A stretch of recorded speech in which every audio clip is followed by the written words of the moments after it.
Hey,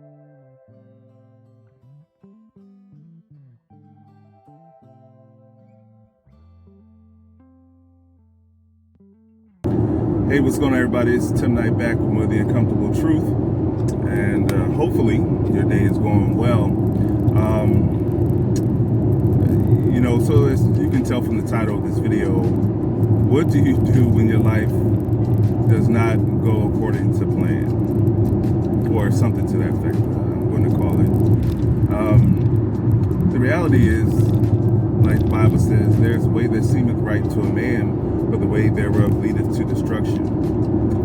It also says, and don't ask me where, but it's in the Bible. I might post it here, but you can just look it up for yourself. But the steps of a good man are ordered by the Lord. And that's so important because a lot of times we tend to go with how we feel as opposed to seeking God's face for direction.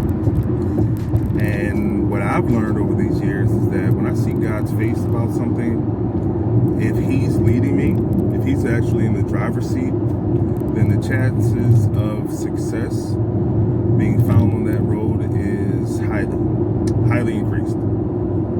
Doesn't mean that you won't get to your destination, but it just means that you may have some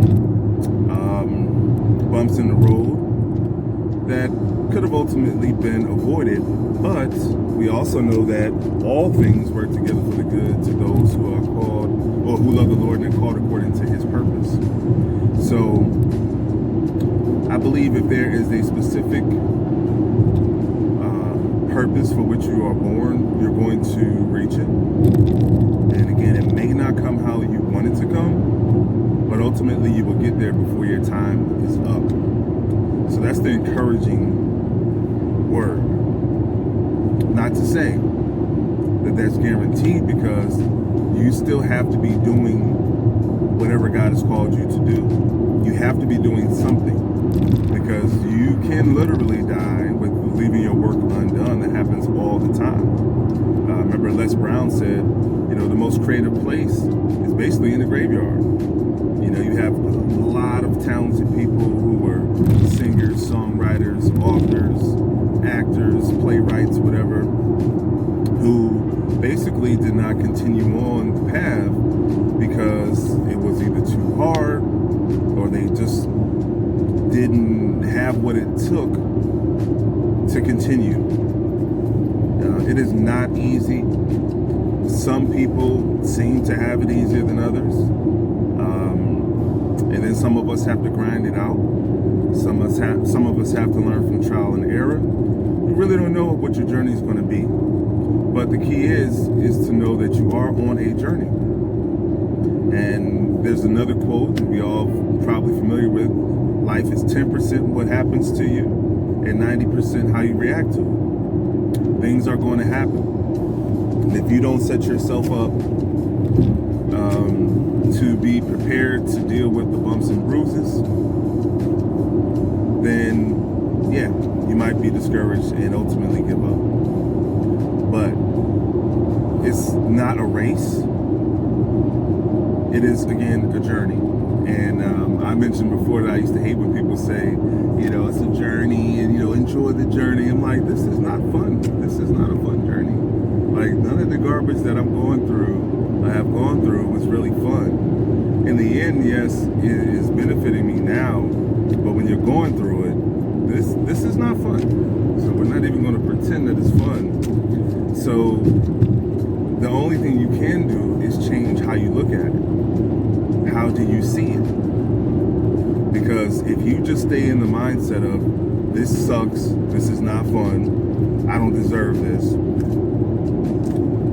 then you're never going to get ahead, right? You have to realize, okay, stuff is going to happen in life. Some things are your fault, some things are the fault of others, some things are just necessary so that you learn what not to do for the future. And so it's a matter of you being able to decipher what is the purpose of this particular thing I'm going through. For instance, like right now, you guys are going to be hearing some new music. I'm excited about it. So my next generation, my sons have got the music bug.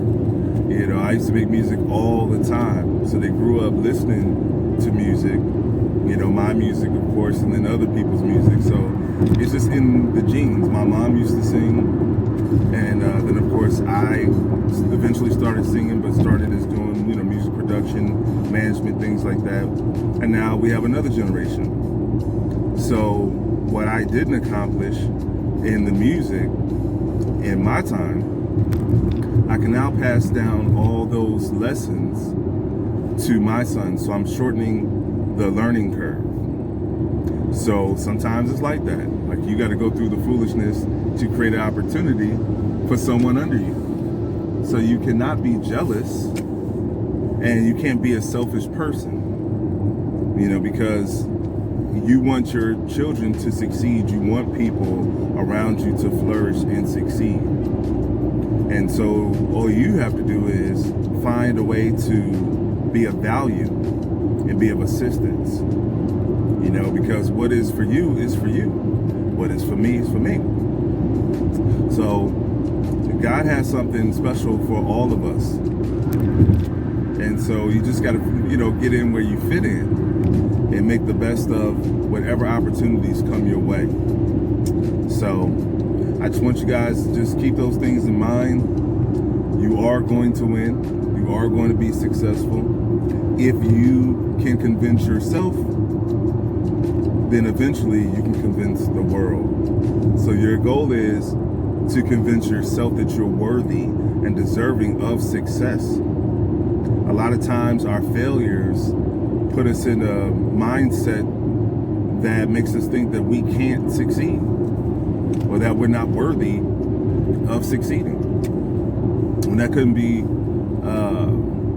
you know, further from the truth. You know, we all deserve success. We all deserve happiness. You know, this is things that is just a given. So you got to work for what you want. Don't give up on yourself. Don't give up on your dreams. No matter how long it seems like it's taking, just know that in the right time, you're going to get your opportunity. I remember I did an interview with this guy. He did production for Kanye West. He also worked on the Kardashian show, and this is when I was doing radio interviews. And he was like, everyone gets their chance to shine. Everyone.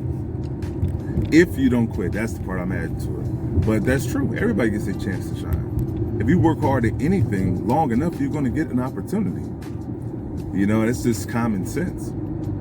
And, you know, it takes perseverance, and it takes God, really, to open up doors. So make sure that you're asking God to open up the right doors. Surround you with the right people that can help you. Because some things, it just takes a matter of alignment. Like, certain things have to come into play. Like, my other son had to get here. You know, my one son was here. My other one lives in Jersey, but he had to get here so that we can collaborate and figure out how we can do something as a collective unit. Who would have thought I'd be sitting here working with my sons, I don't know, 20 some odd years later from when I started making music. You never know how it's going to happen. But anyway, be blessed, and I'll talk to you guys next time.